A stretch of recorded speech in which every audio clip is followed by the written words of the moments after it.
What secret could ruin your life if it got out? Got busted with a lot of computers from my work, about $25K worth, and plead guilty to grand theft, felony. They spelled my name wrong, wrong birthday, and I never gave them my DL or SSN. I don't remember it, I said over and over during my 90-day incarceration.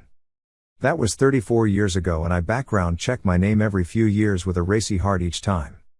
Nope. Not there. That I was a heroin addict in my 20s. Been clean 9 years, and no one I work with, or associate with at this point in my life, besides wife, kids, and immediate family, realized that 10 years ago I was an unrecognizable shell of who I am now.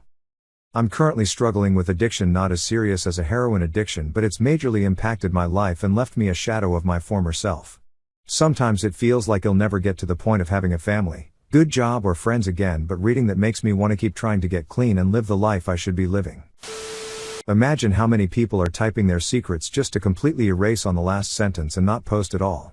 When my sister was going through an alcoholic mental health crisis, she decided to tell our family and friends all of my secrets. I was trying to convince her to get help. She resented me for it and felt exposing me would take the heat off of her. Typical narcissist if behavior, deflecting attention away from themselves. If she is going down, she's going to take me with her. A lifetime worth of sins and regrets that if I could go back in time I might change. Nothing I did was illegal, but some people consider immoral. It was very personal stuff that I never wanted to share. Well, everybody knows now. I was put in a difficult position. It opened conversations I never intended to have with our family. I offered to have an open dialogue and answer any questions. No one cared. It completely backfired on her. In fact, I received love and support while she's been completely ostracized by most of Outlet's family. They found her behavior to be self-righteous and deplorable. Being found out didn't ruin me, it freed me. That ended a lot better than I thought it would. Good thing you have a supportive family. Yep, this. My husband's mother was officially cut off in 2018 after she stole money from us to buy more alcohol and was a drunk freak show around my kids again. She spent almost a full decade bullying me nonstop to keep the attention off of her, and it worked for that long too. I thought I just had a problem fitting into the family and even felt guilty sometimes. But nope. I was fine. She was just a drunk who decided to externalize all the drama to me to protect herself. Haven't spoken to her since and it's been so chill. She tries to bully me through his older sister, but I banned her from my house. I'm not talking to you without my lawyer present. You aren't a lawyer, no present for you. What a great flip of the sentence.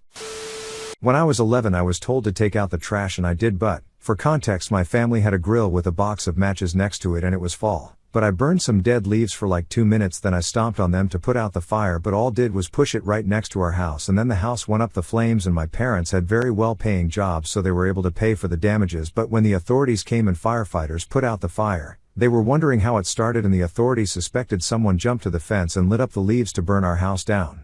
Our parents, scared for my life, moved somewhere else and they lost the jobs and lost a lot of money moving to our new house, and for the next solid 7 years we lived like shit. And my parents still do not know that I'm the reason they have to look like that. I don't have any secrets. I get drunk and tell anyone anything. You drink, and we know things. I often think of suicide. I have 2 kids and they're the only reasons I am here. Your kids love and need you, but you have worth beyond being a parent. Thank you. I'm going to try and find myself again this year. I have a daughter, and even as she's approaching 1 year old now, I found myself burned out on life. Ever since I was a teen, the thought of just doing nothing and being nothing put my mind at peace. I never followed through, and just last week I found out my sister is pregnant. It sparked something new in me and now I have something more to look forward to. I want to meet her/him and I want my daughter to become good cousins. I know I'm rambling about nonsense probably, but whenever I feel low I just think about what I have, and I smile. To pass my high school graduation writing exam, I just wrote the story to Gears of War because I didn't study or prepare beforehand. If you were able to convey the story on paper well enough without any errors, that's probably all they cared about mostly. One time in elementary school, there was this really big important test. I was out sick that day, as were a handful of other kids, flu season. There were like 6 of us total who had to make up the test. We were put in a separate room and told to be quiet and focus on our tests. Our teacher would be checking on us very soon. A few minutes after she left, a voice calls out, "Does anyone know the answer to number 7? Next thing you know, we've got one kid looking out at the door while we all discuss and tell each other the answers. I think the teacher checked on us once after a while, but we were already mostly done and at a lull. We all got A's and high B's. I know this isn't a life-ruining secret, but I've been holding that in for almost 20 years lol. I love it when an overbearing authority figure accidentally teaches you teamwork and trust. The real test all along. I draw furry porn and make great money off of it. I have a normal job, but I use the art money for things I want, like expensive clothes or Bath and Body Works candles. Edit, I just woke up and too many of y'all responded and I don't have time for this. Anyways, this isn't a job you drop everything for nor can you live off. It's a side hustle and gets me the little things I want on the side. It's mostly Discord commissions, and I'm not telling you the type of art it is, too embarrassed. While I buy such art, if family and boss knew, lol. One time I accidentally stole a pack of balloons from Walmart. I put it in my pocket and was gonna take it out to pay for it, but I forgot and walked out with it. You stole balloons on Free Balloon Day? It wasn't Free Balloon Day. That was the scary part. It was Paid Balloon Day. Me and my wife make porn and watch them together. Then make more porn. Wife and I actually used to post hours to Reddit during our crazier years. Not sure what I was thinking there, but I'm perfectly okay with the fact that a substantial portion of Reddit has seen my junk. Substantial might be pushing it, unless you drop the link and let the new gen watch.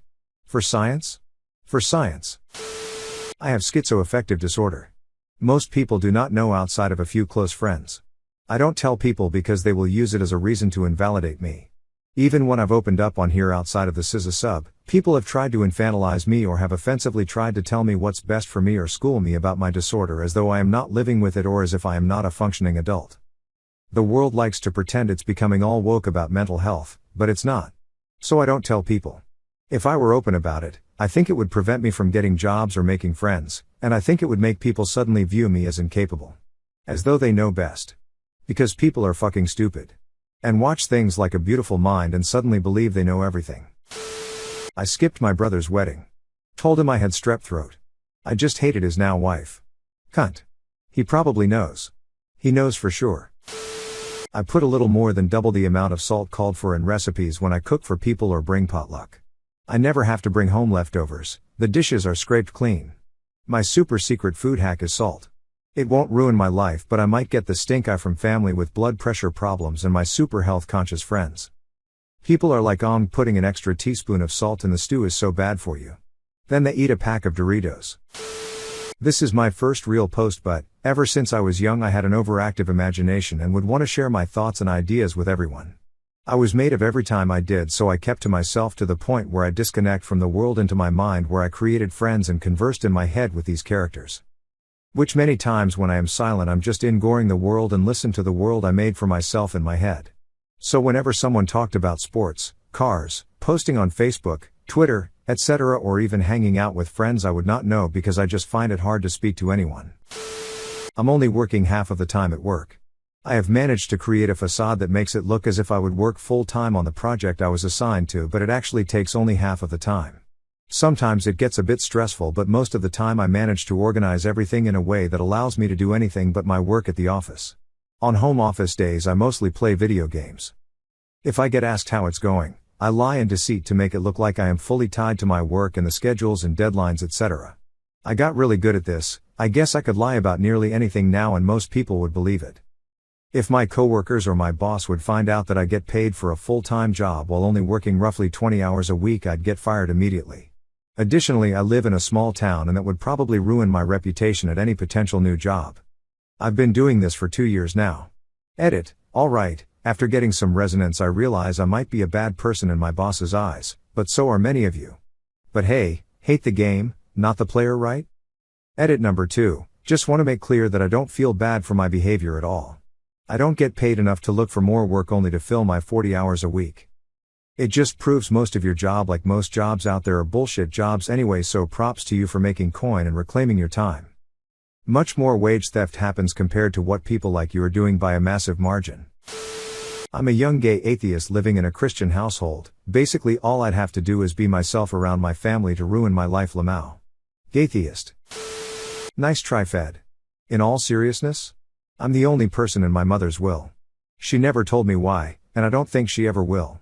Why would it ruin your life? My family is unfortunately a sack of petty money whores who happen to dislike me for a lot of reasons, the most notable being my sexuality. I don't know why she chose me, but she did. The reason it would ruin your life is probably also the reason why she chose you.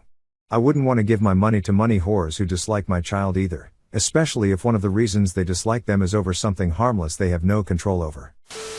I've kept on the down low. I used to be an alcoholic. I used to live in one state and move to another, so it made it easier. I went to rehab and detox, aftercare program.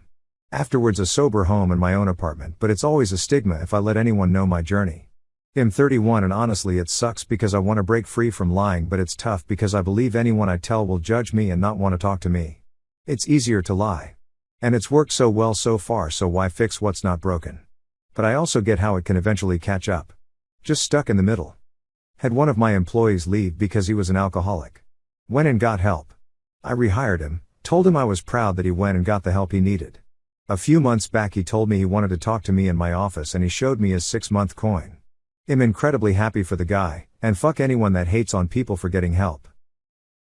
Warning, this video contains violent imagery that some may find disturbing. Viewer discretion is advised. What was the most disturbing thing you saw in person? About 8 years ago, I working as a train conductor, my locomotive engineer, and I hit a young woman with an 8,000-ton freight train traveling 40 miles per hour. After applying the emergency brakes, it was my job to get out and visually check to see if we indeed had an accident. I found her contorted body in seemingly impossible ways near the side of the tracks. I radioed 911 to my dispatcher and emergency services were immediately called. She unfortunately passed away not long after the ambulance arrived. I'm so very sorry you had to be a part of that. You were an innocent person just trying to do a job. That was how my son took his life. I often think of the conductor. I've never met him/her or spoken to him/her. But I wish I could tell them that it was the depression that killed my son. They are completely without blame. And I apologize on his behalf for what they had to live through. One time I was having a sleepover at my friend's house, and she died in her sleep. Waking up and seeing her was pretty disturbing. Holy shit. I'm so sorry. How old were you guys? Was she ill? She was 17 and I was 15, about 2 weeks before I turned 16. She had epilepsy and had a grand mal seizure in the night. That's how a friend of mine died. He was about to turn 30 and looking forward to that party. I'm epileptic, this scares the shit out of me. And me. Can't unsee it now. So sorry for your loss. If it's any consolation, she wouldn't have felt a thing. I've had a couple of grand mal seizures before, and it's like going to sleep as far as what the person feels. She wasn't in any pain, and was surrounded by friends. An elderly man on a bike get hit by a truck. I had to hold his head together with my shirt to try and stop the bleeding until the ambulance came. I was waiting at a bus stop, and on the other side of the rather tall divider were 3 bikers waiting for the light behind a bus, at a major intersection.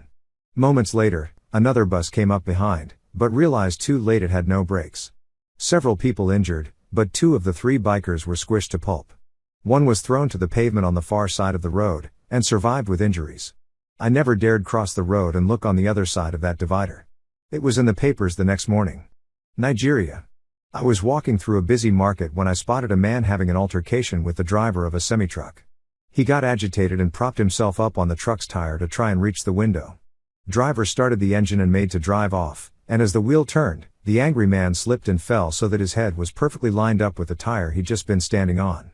There was a sickening crack a second later as the truck rolled over his head and killed him. Here 1 minute, gone the next. I saw a guy on a moped crossing the train tracks just as slow. His helmet was rolling in the street. His helmet was not empty. I'm so sorry. That's awful. Was riding with my dad and siblings one morning on our way to school. There's a bridge we drive under every day. That morning we all saw a body hanging from that bridge. When we got home from school, the body was finally in the process of being taken down. So the body was hanging for another 6 to 8 hours and God knows how many hours before? That's fucked up. We'll get to it when we get to it, local authorities probably. Or it was a crime scene and they had to assess the situation before tampering with the body. Someone had to go out and spray paint a dick on it for them to do anything about it. I was no contact with my abusive addict mom for many years. She passed in 2020, a sheriff's deputy found her during a wellness check. It was declared that she had been dead for a couple of weeks in July heat with no utilities. My father and I drove to her house the day after they removed her body. You could smell the decomposition from a block away. She had canceled trash services and had 3+ years of garbage bags piled to the ceiling in her garage. There were rats running all over the house. 99.9% of our family pictures were pissed on or eaten by rats and not salvageable. Both of her toilets were out of order and full to the brim with crap. Everything I saw in her house was absolute nightmare fuel. My dad died alone in the camper he was living in when he bled out from his alcoholism. I didn't find the body, my brother did, but my sister and I helped him clean the camper so he could sell it. I think I've blocked the memory of the smell. It was summer and we don't know how long he laid there, but I remember blood spattered everywhere like a horror movie, and empty jug after empty jug that had held cheap vodka.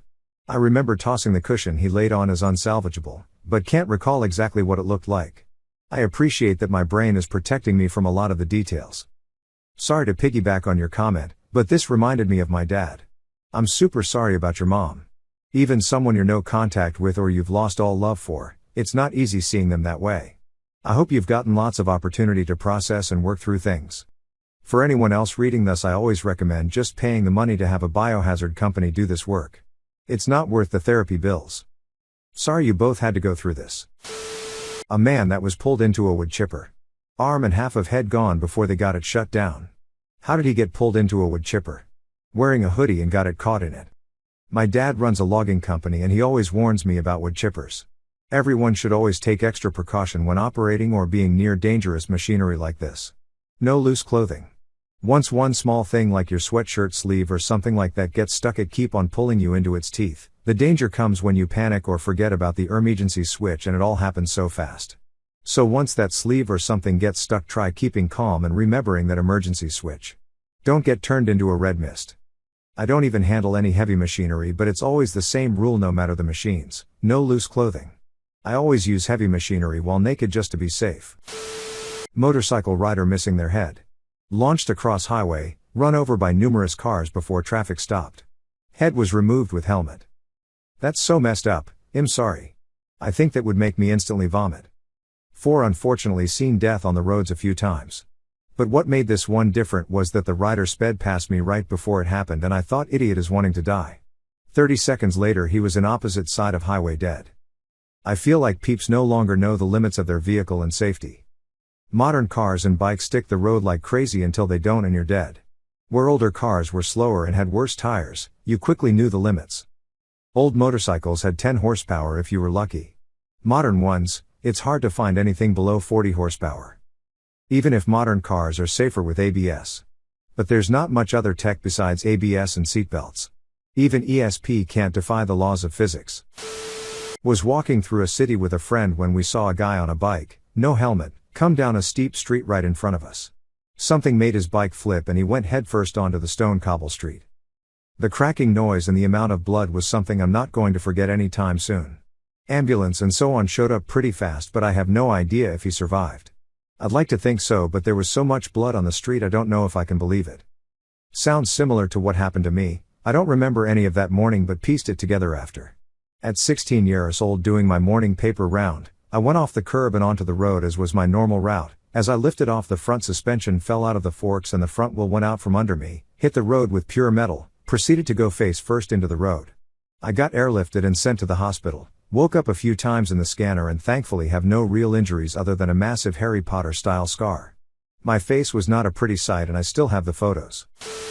My best friend and I were supposed to be pet/house sitting, and when we showed up on the first day, the owner, guy who hired us, and his brother were both dead in the house.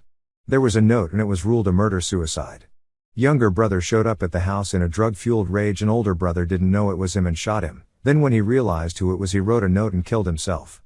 Your story made me think of this. Estranged daughter of 20 years shows up one night, kills brother and mother. The father hears the shots and gets his gun. He kills his daughter and her husband. He didn't recognize her and just thought it was random violence. Cops had to tell him it was his estranged daughter. The daughter also had gasoline to torch the house after. This was in Pennsylvania. There's more to this story. There was a ton more ammunition and stuff in the car. The plan, apparently, was after this, they were going to drop in on her high school reunion, happening the same night. She was in my husband's class and he was at the reunion. I was home with kids, about midway between both locations. Jody's father saved lives that night.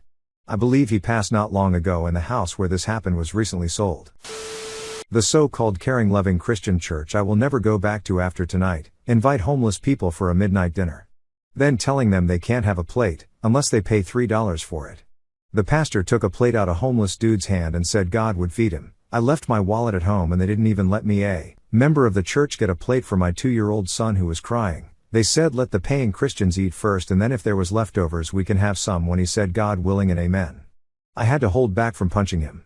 I left early and decided after that experience I'm never going back to church. Tonight broke my heart. I've given up so much for this church, only now do I realize, the credit card readers for donations, twice a service probably isn't going to feed the homeless like they say, but to buy all those fancy flat screens LG brand TVs all over the church. The pastor has rims on his car. I've been an idiot. While some of the messages were good. After them doing what they did tonight. I'll never go back. Edit. My wife isn't talking to me because I cussed out the pastor and smacked a plate out his hand, causing a scene. I probably shouldn't have done that, but I was legit upset nobody else saw anything wrong with this. I cooked and brought food to this event, and was told I couldn't get a plate. My wife will get over it in the morning. But yeah, tonight I'm sleeping on the couch. You cussing out the pastor reminds me of the cleansing of the temple, the story of when Jesus gets pissed at all the profiteers and flips all their tables over. Your wife shouldn't be mad at you, you are the most righteous Christian there, you rule. What's an obvious sign someone's American? According to the CIA, when training to be a spy you have to unlearn how to lean. Americans tend to lean on things when standing still. If you have time to lean, you have time to clean, CIA. Edit, please stop responding that this is what they say wherever you work, that's the joke. Turns out my boss is CIA. Wow, that's an interesting point. I never thought about that. Yeah, so they say if you were in Russia in a queue for the subway, the American is the one leaning against a post, or a group of people talking in a hotel lobby in London, the Yank is leaning on a sofa. That's why if I was a spy in Russia, I'd just squat everywhere. Gotta make sure those heels are touching the floor though. Heels on ground, comrade found. Heels in sky, Western spy. Walked into a bar, in Australia. Ordered a beer and then the bartender noticed I'm American. I asked, was it the accent or my choice of Budweiser beer? He said, because you're the fattest fuck I've ever seen in my life, mate. Been laughing at this for 5 whole minutes. Legendary. I love Australians. They don't hold any punches. When I lived in Europe, people said only Americans eat while walking. I'd be eating a bagel or something on the way to work or class and multiple people asked if I was American, lol. My partner's Italian mother absolutely couldn't get over the idea of seeing people walk around holding coffees, especially iced coffee. Long coffees instead of espresso is weird enough, but the idea of sitting at a cafe and not just finishing your coffee before you leave. It's very weird. Sitting, soaking in some sun for 2 minutes while chatting and drinking your espresso is common practice for me and it feels very revigorating. I wish I barely get 10-minute lunch breaks, lol. Another way to tell if someone's American. British man once told me he knew I was American because I was wearing a baseball cap backwards. An Italian told me they could tell I was American because I wore my sunglasses on the top of my head when I wasn't using them. Bonus points if you put them on top the bill of your ball cap. And rock a goatee. I've never seen anyone wear baseball caps other than Americans. So I stick out a bit. Canadians definitely wear them a lot too. Tactical sunglasses. Sounds like my dad. He even has a dark platinum wedding ring that he describes as tactical. Waffles are tactical pancakes. They are considerate pancakes, they have pockets for syrup. They're not pockets, they're foxholes. Y'all. It used to be predominantly used by us in the southern states, but I've noticed it's been getting popular in the other parts of the US, lol. I am a Yankee New Yorker and I use it all the time. It is just the best way to say you all. What? Use is right there though. I'm from Queens. As an American, I was expecting to get roasted in these comments. But after reading them I can only laugh and agree. Laugh very loudly while leaning. I've realized how much I lean, but I thought that was a lazy/bad posture thing. I had no clue it was a part of my culture, lol. When they say Europe, and it could mean anything from Venice to Doncaster. I visited Europe last summer. Yes, in 1 week I should add. To be fair, that's only an 18-hour drive. How was that again? For an European, 100 kilometers is a long distance, for an American, 100 years is a long time. Australian here. Love that saying, in Europe driving 100 kilometers is basically going to another country. In Australia driving 100 kilometers is driving to the next town over. And that's just in the occupied areas. In the outback 100 kilometers is Luke 1/5 the way to the next tiny settlement that may or may not have a petrol station. I don't know how true it is, but when I was in a hostel in Japan we met a guy from France, I think. But anywho, at some point he mentioned he could tell we were from USA. He said it was because we talked loudly. Like our normal speaking volume was louder. And now I can't help but notice that sometimes when I speak to someone from a foreign country, I do feel like I talk louder than them. I saw two American guys play catch on a basketball court in my neighborhood. They were standing on opposite sides of it and speaking to each other, no exertion or shouting it out, just like it's a normal distance to talk at. And I heard both of them perfectly well from the other side of the street. Never heard such a thing before or after. From what I've been told by European friends and travelers, our complete and utter lack of an indoor voice. I've lived in America for 25 years and it still irritates me that instead of lowering their voices in restaurants so everyone can hear, Americans just scream over each other and make their restaurants as loud as clubs. The gentle grins you give to strangers if you make eye contact with them as you pass by, at least in the Midwest, was not well received in Germany. Big city, don't. Small town, sure. Edit, born German. Edit 2, thanks for upvoting my guide on greeting. I will put that on my CV. I dated a European man here in the US. When we walked together, every time I made eye contact with someone on our path I would smile at them, and they would always smile back. Boyfriend was so confused at all these strangers smiling at me. Kept asking if I knew all these people. It was hilarious. I'm a friendly Texan. In the early 2000s when I was in the New York subway, I literally had a security guard pull me aside, ask me where I was from, and told me to quit talking to everyone. Lamau. Retail worker here, not living in the US. I can generally spot an American because they greet me with "Hey, how are you?" And since I usually have the standard tired from life retail worker expression, at first I thought they were mocking me, so I didn't know how to react. Took me a while to realize they weren't really expecting an answer. Lamau. Mind you, might just be my personal experience, but it's happened too many times for it to be a coincidence. Not a coincidence, in the US we're basically trained to have these meaningless, pseudo-friendly interactions with retail workers. If we walk into a store, a worker will greet us and ask how we're doing. The only acceptable reply is, "Fine, how are you?" And then we move on with shopping. It's true. Cashiers are expected to be almost comedically over the top friendly and helpful, and customers are supposed to respect that sacrifice by pretending to care for half a second. Then, when the transaction is complete, we flash blindingly excited / grateful smiles at each other, express a variant of "have a good day!" / thanks, you, too, before disengaging. It's rude if you don't do these things. Hey, how are you? It's really funny at a doctor's office. Doctor comes out, "How you doing?" "Oh, can't complain." Walks back to the exam room, "So how are you feeling?" Proceeds to spend the next 30 minutes complaining. Unironically one of my favorite parts of America. I worked as a cashier in a touristic place in Paris. I always recognized Americans because they were kinda friendly to me and they always left tips. I guess there are worse things than friendly and generous. My host dad in Japan noticed I was getting overheated at the Kotatsu while we were having lunch and I didn't say anything, and he said to me, "Americans are so polite." I was shook after getting shit on constantly by all the other foreign students. Ha. Yo, what I thought everyone thought we were rude and obnoxious. Lamau. I've heard both. That us Americans are always rude, obnoxious, and arrogant. But at the same time we're the friendliest and nicest bunch of people who would give you the shirt off their back. What do the two have in common? Openness. Being rude and being nice both require a level of openness you can't have if you're being standoffish. When they claim to be 1/8 German, 1/8 Irish, 1/16 Scottish, 1/16 Spanish, 3/8 French and 1/4 Canadian. Please. We're not that smart. Half German, half Irish, half Scottish on my father's side, half Spanish on my mother's side, and my great-grandma was a Cherokee princess.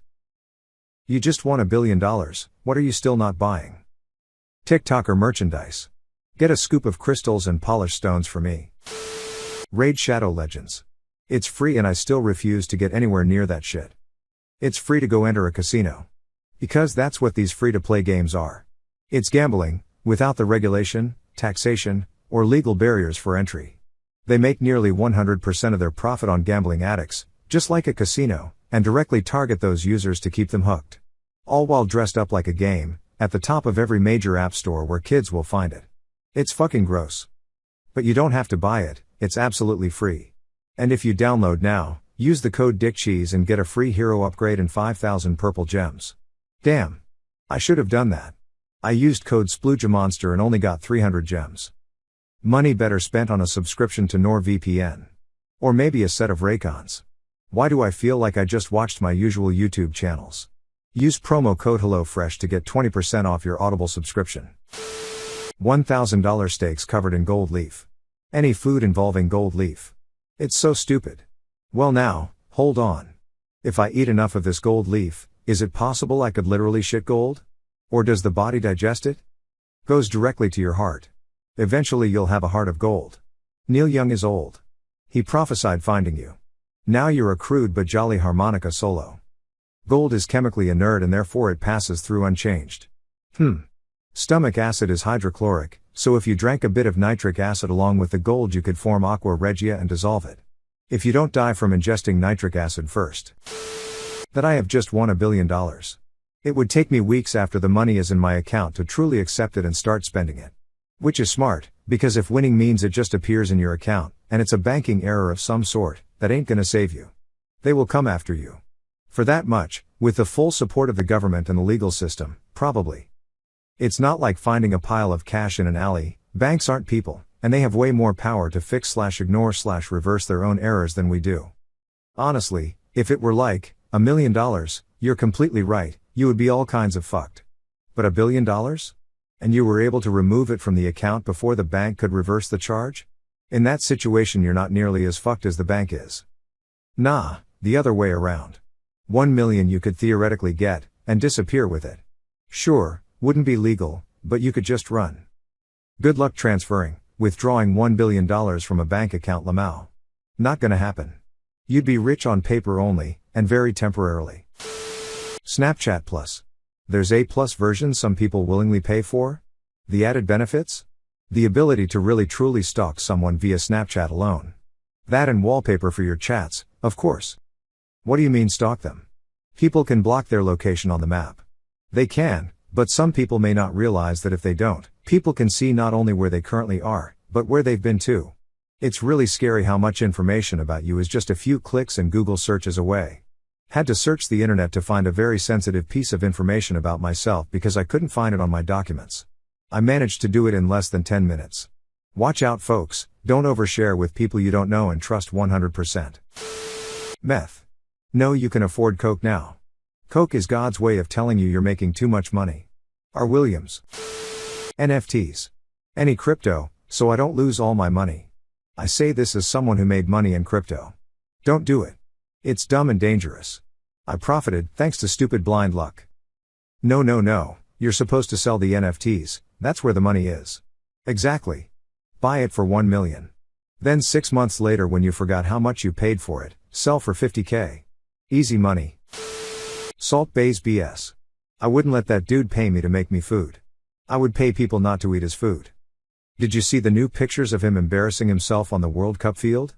Dude had mere seconds of fame and decided he was the hottest shit on the fucking planet. How he has managed to leverage those seconds into making tens of millions of dollars is simultaneously impressive and sickening to me. Extended warranty for my car. I bought my truck used. Came with the gold whatever extended warranty. Had to fight the assholes to honor it despite it being in the purchase conditions. Cost the previous owner 5k, me nothing. I got 5k out of it easy. Worth every penny I never spent. We bought one. Windshield busted during the extreme cold the other day. Has almost paid for itself and we have 3 more years. A mega yacht. Seems like all the uber rich folks feel the need to buy one. Just a big, stupidly expensive, constantly in need of work and maintenance, money pit. Status symbols are dumb. I appreciate you recognizing that maintenance and upkeep costs are the biggest cost of owning a large boat like that. As a private jet mechanic, I would say that whatever you buy the jet for, you will pay in maintenance and operating costs in the first 2 years. That said, my answer is a private jet. Call me crazy but I kind of like being in airports. I like the hustle and bustle that most people seem to hate. So I'd be fine flying business class or something if I were rich.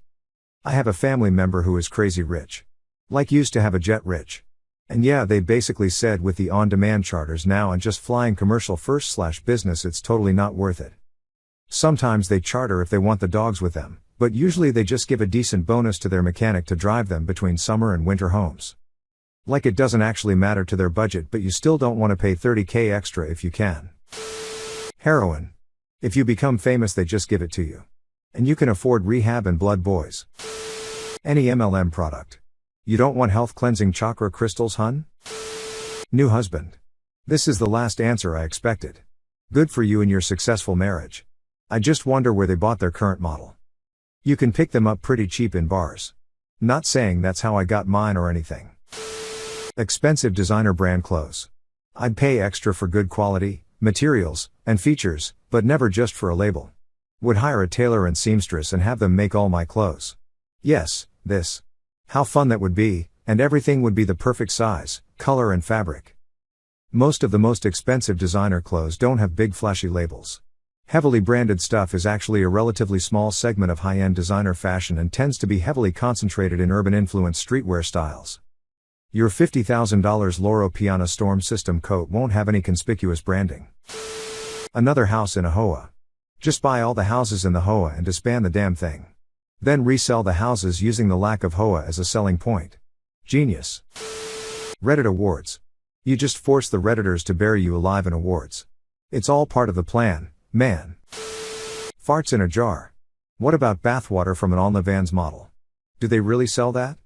Oh, bless your heart. It's a level of innocence I truly envy at this point.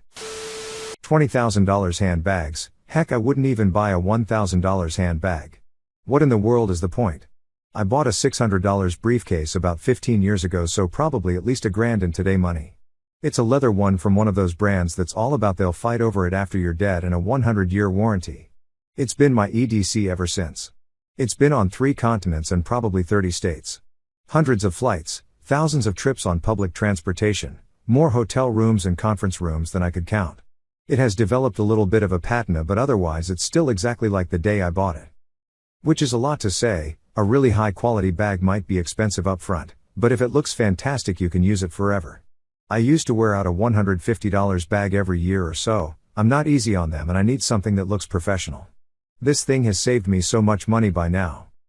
There's paying a bit more for quality like this, so you get good use out of it and don't need to buy replacements all the time. In the end it might turn out to be the most cost-effective option. And then there's paying way over the odds for something just because it's a fancy brand, like a $20,000 briefcase that's just as sturdy as your $600 one. Being a billionaire, I'd like to think I'd pay for quality, but only a reasonable price, and I'm not spending a fortune on designer stuff just because I can. Anything the Kardashians try selling me.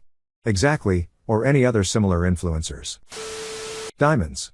They are all blood diamonds no matter what the De Beers cartel wants you to think. Unless they're lab-grown, then sure.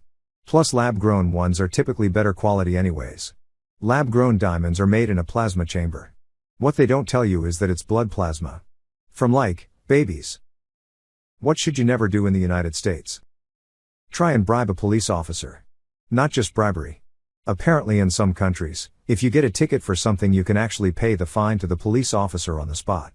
NFL kicker and Raiders legend Sebastian Janikowski was arrested and almost deported back to Poland for trying to bribe a police officer, until he convinced the court that he just thought that's how it legitimately works. I've been to places where you can pay the policeman for a traffic violation. For some reason it's about half the amount if you take the ticket than pay officially. Things that make you go In German-speaking countries, Germany, Austria and probs also Switzerland, this is actually legally how it works for minor offenses. So I wouldn't be too surprised if it's the same in Poland, as a neighboring country of Germany. It works like this: if you drive let's say 10 km per hour above the limit and get pulled over, you can either pay €20 on the spot or get a letter home for a fine of €50. If you pay on the spot, you do get a receipt for your payment and you can even pay by card, provided that the police car is equipped with that tech. You lose all your rights to dispute the fine, however. If you choose to receive a letter home, you could theoretically make use of your right to dispute the fine, if you believe that it is unrightful. I think this is done as an incentive for drivers to pay on the spot, so that the costly, administrative effort that comes with the offense is kept minimal. Also the Czech Republic, where I live, which means most likely this also applies to Poland, Slovakia, Hungary, etc. Also India. But you don't get a receipt and have to pay cash. And yes, it's a bribe. Get out of the vehicle during a traffic stop.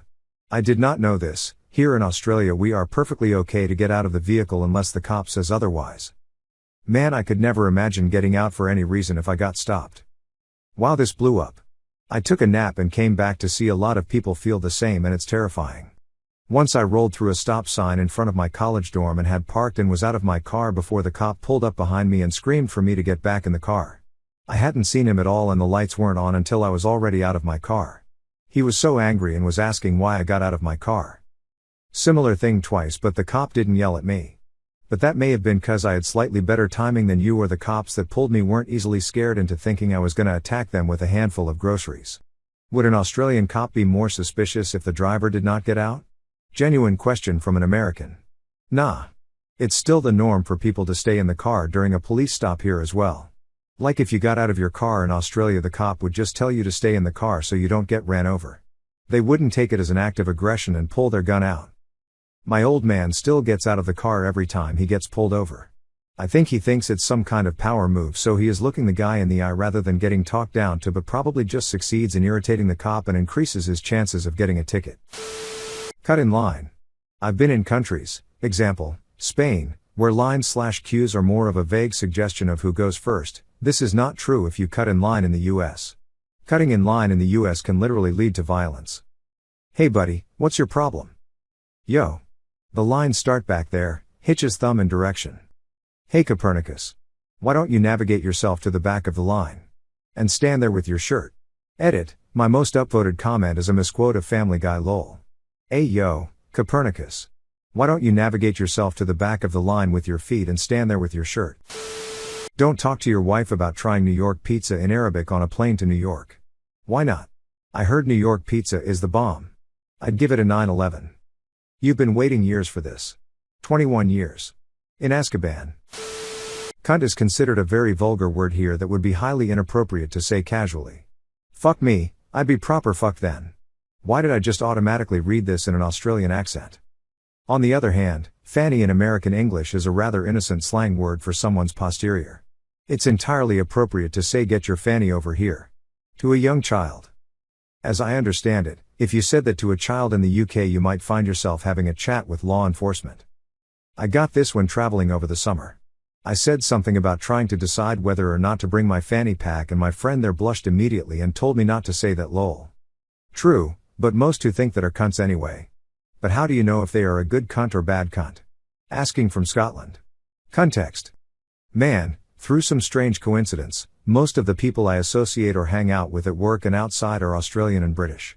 They drop the word cunt all the time in casual conversation, and even though I'm Canadian, I've become so numb to it that I do it now too. It's just another word to me that I use in conjunction with dick or asshole. But Reddit seems to be largely American, and I have gotten so many temp bans from different subs or been reported for threatening violence against others for calling someone a cunt when they are being an asshole. And every time I get a notification informing me of this, I'm stunned and think what? And then remember, oh yeah, that's not normal here. So I'm actively trying to remove it from my vocabulary. Don't try to cheat the IRS. They will fuck your life into oblivion. There are 3 things all wise men fear: the sea and a storm, a night with no moon, and a jilted IRS. The IRS did what the FBI and no other agencies ever could: put Al Capone in prison and overthrow FIFA's leadership. To this day I'm convinced that if Osama bin Laden tried to cheat the feds with taxes, they'd have found and captured him within a month after their accountants verified the money trail. On the minus side, though, they did get suborned by Scientology, so its Pokemon rules bureaucracy type moves are super effective against criminal types, while cult types have a resistance. At least in Tennessee you should never say anything unkind about Dolly Parton. Thanks for the awards. I mean, you shouldn't in general. She's a lovely woman. Dolly is so cool. When inducted into the Rock Hall of Fame, she openly said she didn't deserve it because she wasn't a rock artist. Rock Hall of Fame was like, too bad, you're in. So Dolly makes a rock album. It's cute how as soon as someone says Dolly, someone else drops a random fact about her. Dolly Parton entered a Dolly Parton lookalike contest and lost. Say the N-word. I was overseas and a guy in a bar asked if people in the US disliked black people. But he did not say black people. I suggested that he not say that word in the future. Ralphie, oh, black people. Only I didn't say black people. I said the word, the big one, the queen mother of dirty words. Engage with someone acting like a crazy person on the road. They might shoot you. This is not exaggerated. I live in a really safe area and we have had a few horrible road rage shooting cases over the past few years. Had a cousin get followed to a gas station by a guy he didn't even realize he cut off. The guy came and hit him in the face with a wrench while was pumping gas. I always get nervous now if someone I'm riding with starts to escalate a road interaction. Think that you can pee in an empty alley on your way home from the bars. A surprisingly large percentage of my European acquaintances have had a great experience of spending a few hours early morning hours in the drunk tank in various American cities, because it's really not that big of deal in most of Europe. I'd add that it's illegal to consume alcohol in most public spaces, sidewalks/parks, in much of the US. Exceptions: New Orleans, beer/wine in Denver parks. The downtown section of Savannah too. I forget exactly what the area is called, the historic district maybe? Must be in plastic cup with a limited size though in Savannah. Also Las Vegas. If you use hitting as punishment for your children, why? I've been hit once by my dad for kicking the dog really hard out of rage as a child. I'm not saying it's right, but I'd have done the same. Never hurt an animal since. This is one of those exception that proves the rule situations. Hitting children teaches them how awful it is to hit someone because you're bigger/stronger. In this instance, punishment perfectly fit the crime. Usually, not the case. One of my exes was a notorious biter when he was a child until his aunt bit him back. Edit: based on all the comments I've received, this is a common and effective way to teach kids not to bite. I'm not down with physical punishment by default, but I think situations like this are acceptable because you're repeating the same action back and teaching the child how it feels as their victim. It seems that as soon as they learn that biting hurts, they stop doing it. That's how my mill got my wife to stop biting as a child. She would bite everyone until my mill finally had enough and showed her how much that shit hurts. Wife still bites sometimes, but only in a playful manner. I did this to a kicking niece. Everyone just took it and told her to stop. Her parents gave her timeouts. Then she kicked me. She was wearing some sort of patent leather dress shoe, and the hard leather of the sole stuck out past the toe of the upper, and she kicked me hard. It hurt. So, I kicked her back. She limped away crying. Her parents laughed, shrugged and said, "We told you to stop." She stopped kicking people that day. They say violence never solves anything, but I don't think that's true at all. Insufficient violence never solves anything. Why were you so mad at the dog? Accidentally pulled the plug on a game I was playing. Someone did a study on this after watching parents prank their kids by unplugging consoles and filming their reactions. It's on YouTube. Something like cortisol is high when playing games, but dopamine is countering it. When plug is pulled, it drops dopamine, but cortisol is still there. Since your prefrontal cortex isn't fully developed when young, you can't quickly find an action to bring back your dopamine, so you kind of just explode. So I will give an honest answer. I have spanked my 2 kids a grand total of 3 times. I'm 100% against spanking. But in a moment of tired, exhausted, frustrated single mom, toddler hell, I showed weakness. 2 of the times were when my toddler decided to bolt into danger. The other time I was trying to get my daughter's diaper on. She was screaming, crying, fighting me. It had been a long day and I just needed to get her diaper on before driving home. She kicked me so hard on the boob. I was still breastfeeding and it hurt so fucking bad. And I reacted by popping her on the bottom. Once again, not proud of myself. It was a moment of weakness. Here's the terrifying part. It worked. That actually freaked me out. It was like cheating. I can see why parents do it. It's a horrible way to get your child to do what you want. Thanks for sharing that. I appreciate the honesty. Parenting can be quite difficult at times. Especially if they are putting themselves in serious danger. Once a family friend's toddler was chasing a ball across the yard and into the road.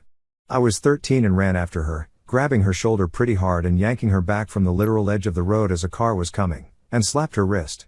She cried and was pissed at me. Her parents weren't strict, so in her mind I just beat her with a belt.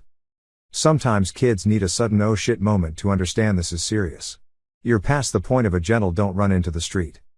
The only time my mother ever hit me was when I almost put my fingers in the socket.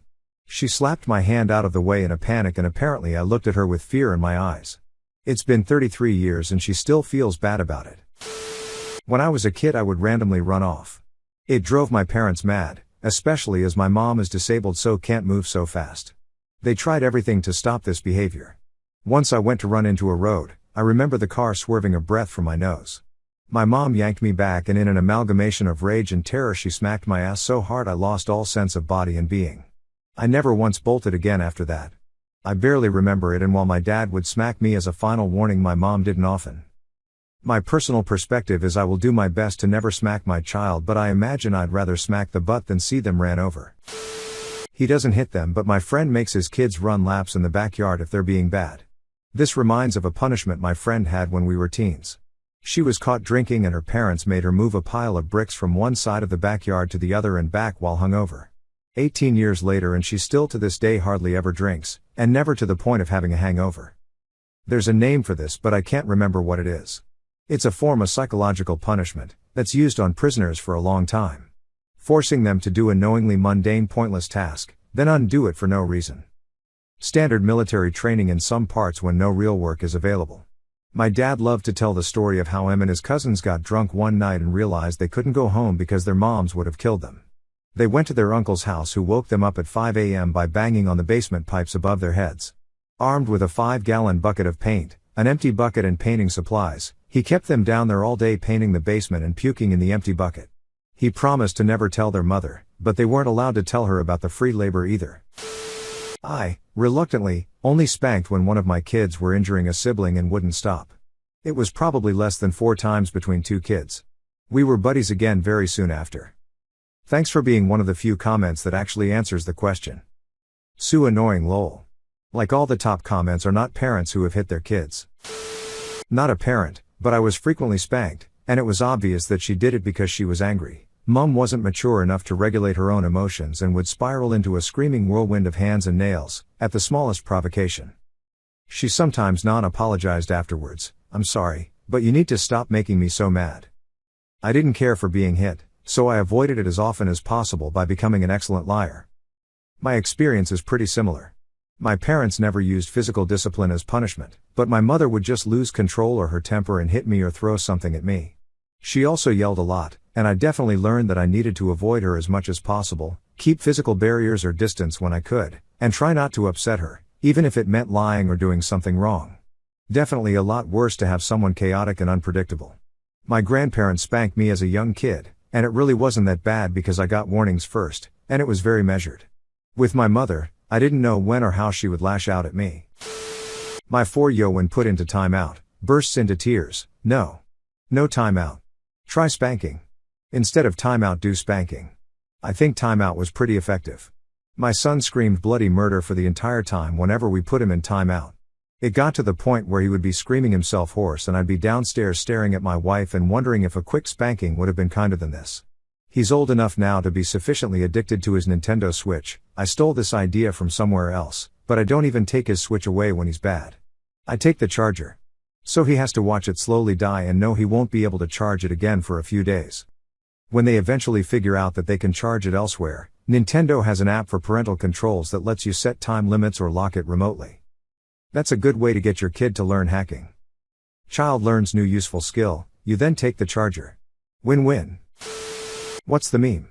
If your child is old enough to understand why you're hitting them, then explain it to them and don't hit them. If your child is not old enough to understand why you're hitting them, then don't hit them. I love this. Tried to tell this to my parents who regularly spanked me growing up and they just could not wrap their heads around it. Now I just cry on cue when I'm in trouble because I was taught that I will be physically punished and there is nothing I can do or say to change that. I'm a grown woman and it pisses me off so much, but it could always be worse lol. AITA, the responders who have voiced similar experiences. My heart hurts for y'all.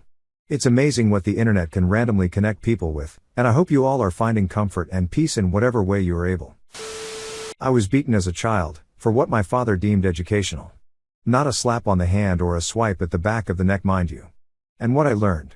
The day my father died was the beginning of my life, and I'm still dealing with anxiety and social performance issues. I will never have kids, F40, because I don't know how to handle them and afraid I will respond with violence. Completely cut off my mother from my life since she was around at all time but never interfered. I don't think kids should be allowed to do anything without proper limits and discipline, but it's a thin line between education and abuse. I was parented like this. It started with mild spanking but at times could progress into hitting, kicking, throwing, etc. I didn't take beatings or consider it physical abuse, but it was definitely traumatic on a deeply emotional level. Of course, none of that was effective parenting and it probably contributed to a significant amount of mental issues I struggle with as an adult, including a strained relationship with my parents. Unfortunately, I've inherited some of the anger and impulsiveness from my parent that did this to me and I'm deeply afraid of how I'll treat my kids as a parent. I feel so fucked up from how I was raised that I wonder if it's morally acceptable for me to even have kids. If you're a parent that does this or thinks it's okay, please consider showing compassion and love to your child instead. Seek help for your anger issues or whatever is causing you to snap. Your kid might be a pain in the ass, but at the end of the day you're the adult and the responsibility is on you to be an example for your kid. This is one of the 30,000 reasons as to why I'm not having kids. My temper is horrible when I'm stressed, overwhelmed, overstimulated. I'm working on it, but I don't want to risk being the mom that I had growing up. I commend you for making that decision. I actually have pretty good patience in stressful situations, but I've come so close to wanting to spank my toddler at times. I feel like you're parenting yourself when you have kids. I'm constantly trying to figure out ways to regulate my emotions because they're my own, and not my kid's fault. Meanwhile, Indian parent laughing at the comments. Hispanic and Chinese parents as well. They don't just spank. Lol. My tia once threw a chancla at me, I swear to God, from 200 or so feet and nailed me in the back of the head while I was running away full speed. First and last time I ever pushed my cousin into a cactus.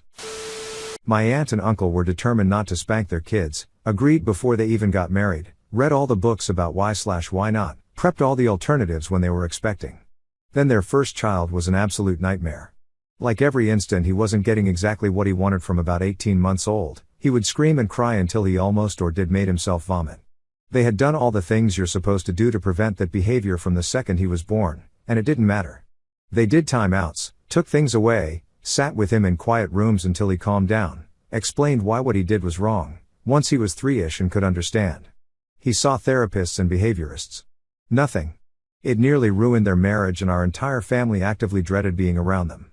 No one wants to feel that way about a preschooler, but God, we did. And at some point when my cousin was 4 to 5, they discussed it at length and decided to spank their son. My aunt agreed but said my uncle had to be the one to do it, and he was very deliberate to do it the right way, calmed down first but not so long after the incident that the child forgot what it was about, one very mild pop to the bottom, allowed him to express how he felt about it and explained what was happening, didn't create a panicky buildup, you wait until your father gets home etc. and it worked. Like, almost overnight. They only spanked him a handful of times before the unbearable behavior literally completely stopped. Years of incredibly intentional parenting and alternative punishments and multiple therapies and dietary adjustments and anything else you can imagine did nothing, and a few pops to the behind over several months made him a totally different kid. He's almost 17 now and is a brilliant, talented, gentle giant of a kid with absolutely fantastic relationships with both of his parents. Standard growing up oddities and nothing more. I'd never suggest spanking your kid as option 1 or 2 or 3, and I completely understand how easy it is to do it in a way that is horrible and abusive. But I also think there are some children who will never, ever respond to any words or concepts or threats, and there are very clear physical and developmental risks to having a child that you absolutely cannot control in any way well into their school years. It's not as black and white an issue as we'd all prefer, unfortunately. It should be assessed on a singular basis and handled with extreme consideration. I was battered black and blue regularly as a kid. Hell, I am not saying I didn't deserve it, but it didn't stop me being naughty again either. So what does it really teach kids? Violence is acceptable? Now, as a parent myself, I have found many frustrating situations where the urge to lash out at the kid comes on. But I realized at some point that hitting a child comes from the frustration of the parent. People try to justify it, but ultimately it is a reflection on the adult and shows emotional immaturity. There are many efficient ways of disciplining kids without striking them. You did not deserve it. You are worth more than that. Anyone else thinking of the fly swatter? A horse bat, switches, and wooden spoons were my mom's weapons of choice. The wooden spoon. My mom would hit me with just about anything she could find. Like a loaf of bread, her purse, a belt, and hands. She stopped when I turned 17, but then she would curse me out anywhere we are. And my dad would do the exact same thing. And I was never a bad kid. But it was always because of something like arguing. I have never physically went against my parents, and I have always gotten the whooping of a lifetime. I don't have respect for them anymore, so once my grandparents are gone I don't know what I'm going to do. Similarly got spanked/assaulted by both parents. Usually for something like arguing with my siblings. I was actually a straight A honors student, piano, band, dance, sports, got a full ride to college and should have felt pretty good, but I was always made to feel bad. I could never look teachers or bosses in the eye because I felt like a fuck up. Lifelong self-esteem issues. Don't spank your kids. I was spanked 7 times in my life. It was right after I did something after told not to do so several times and was warned. It was one smack on the butt immediately after disobedience. It did not leave any lasting harm and the pain went away shortly after. Had my parents not done so, I don't think I would have taken them seriously. I believe this was necessary as timeout was just not effective. Not every kid is the same and sometimes there have to be negative consequences. I was not abused. Not every kid is the same. I think this is something a lot of the people here don't get. Sure, their child may have listened just fine without spanking, but not every child is the same. I firmly believe my parents would have done wrong if they hadn't punished me as they did. I would have been out of control. Same, I absolutely adore my parents and I wouldn't change them for the world. If I really crossed the line I'd get a spank. It worked a lot better than a naughty step would have. It is absolutely a healthy way of parenting if done correctly. Spanking can absolutely be abuse, but it was not in my case. I was hit/spanked, slapped in the mouth when I gave lip, and got the belt after being locked in my room for hours to wait for me dad to come home to do it, and now that my husband and I are trying to have a baby I'm really scared of continuing this cycle in moments of stress or exhaustion. Do any parents have resources or things that they've done to extend their patience or ways to curb the impulse to do it? I know I have the same impulse to hit because I've the counter after grazing my hip on the corner, etc. Genuinely looking for help in how to curb that reaction in myself. I would recommend finding an EMDR therapist. I had unresolved issues from my upbringing. My mother would scream at me and issue corporal punishment for simple mistakes such as forgetting a school planner. It messed with my mind as a kid because I couldn't understand why someone who loved me would hurt me. When my son got to age 1, he was of course getting into things, as he lacked impulse control. Logically I knew that. However, something in my brain would get triggered and I would start yelling at him. I knew in the moment that I didn't want to, but I had difficulty turning it off. It was like my mother was spewing out of my mouth. I've never spanked him and I'm grateful for that. He will grow up to trust that the people who love him will not hurt him, no matter the reason. I started EMDR therapy, and since working through my own childhood trauma, I'm a much calmer parent. I think one of the biggest oversights in parenting is thinking kids are too young to understand just because they can't communicate back to you. It's never too early to explain things to your children. So don't underestimate the power of explanation. My son is now 2.5, and while I do still get frustrated, he doesn't see more than an exasperated tone. And guess what? Without any physical punishment, I have a toddler who is polite, well-mannered, cleans up after himself and will willingly walk to his timeout spot to patiently serve out his 2-minute sentence. Because I was beaten as a kid and I turned out fine. People who did not in fact turn out fine, but aren't introspective or emotionally intelligent enough to realize it. There's a great difference between receiving a spanking and having the shit beat out of you. My mom was all I was beaten as a kid, and because of that I will never do that to you. Which was awesome, good for her for breaking the cycle. What she didn't do though, was get help for her anger management. She may not have hit me, but she did cross the line many times. You should never yell in your child's face until they have a panic attack. She still fucked up sometimes, but at least it wasn't beatings. My mother didn't spank us often, but I understood her reasoning for it. According to her, children under the age of 6 don't really have the capability of understanding why they don't have to do something. You can tell a kid 100 times that the stove is hot, it will burn them, and it will hurt. But kids still touch the burners because they don't have context for what that word means and they haven't experienced the consequences of doing something. But if a kid touches a burner even once, it's almost guaranteed they won't do it again. Same thing for spanking. If they do something they aren't supposed to, like running out in the street, they have no concept of how it could literally kill them. But if they are promised a consequence, like a spanking, it offers as a deterrent until they are older and you can reason with them. I won't use that when I finally have children, because my partner doesn't believe in it, but I understand the reasoning behind it. As a father of 3-year-old, they definitely do have an understanding. Never spank my kid to prevent anything. It takes explaining, a lot of patience and maybe yelling once or twice, but there's definitely another way. I was spanked as a kid and I believe it's just an easy solution for a parent. Also, once you're out of sight the risk of spanking goes down, so kid might do something stupid anyway. I'll pop my kid's hand if they're reaching for a stove, or the dog's food bowl, or someone else's plate. More as a quick way to stop it, but not hard enough to hurt them, just get their attention before it's too late. Then I'll explain it to them. I was spanked a lot as a kid, with a belt, and probably deserved more than I got. So far my kid responds well to correction. You did not deserve to get beaten with a belt. There's no reason to justify your abuser's behavior. If you want to see more content like this, don't forget to like and subscribe to the channel for daily uploads. After you've done that, check out one of our other videos.